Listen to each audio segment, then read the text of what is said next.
I've been telling you all this time, I need some space now. You've crossed the line. It won't be long, soon I'll be fine. Oh, at least I can say that I tried. Welcome back to our discussion about youth suicide and 13 reasons why not. Now, in most post interviews about the shows, producers say that they're glad that people are talking about this. They actually illustrate some of the topics being discussed, different types of bullying, as we've been talking about, showing different types of emotions like depression and anxiety and how to handle it. So let's talk about what schools are doing, recognizing signs, and what are they doing about that. And Lisa, you wanted to discuss that. Yeah, I think it's real important that, because we've talked about, a student's brain isn't fully developed, and sometimes they just don't know how to process how they're feeling. And some of the signs that parents and educators can look for is a student who is having mood swings, frequent crying spells, their lack of interest in things they used to be excited about, being ill, not wanting to go to school on a daily basis. I just think those are a few signs to be recognized. And one of the things we were talking about, Callan, is you did watch the series. Is what the series in your mind got wrong?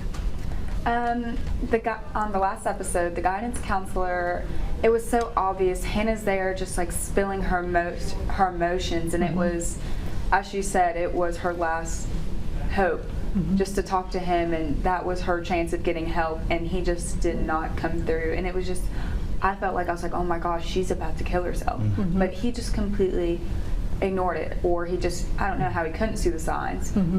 But I feel like in reality, like, there are people out there that know, and if you don't, then that's just like cruel and like cold-hearted. I know that the administrators at my school would definitely take note.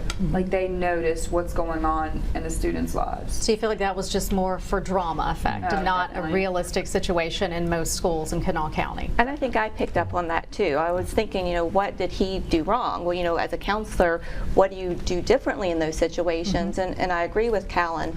You don't let a student leave your office who's talking about the things she's talking about.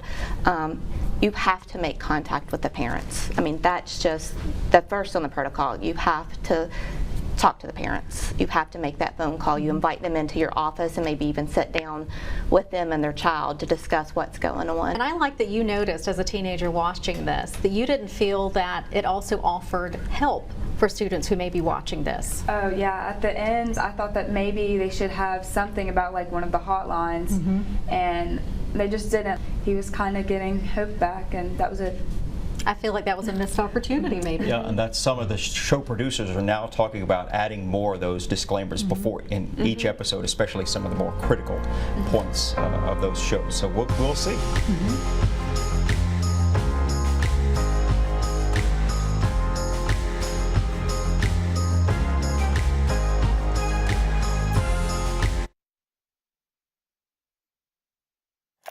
I've been telling you all this time, I need some space now. You've crossed the line.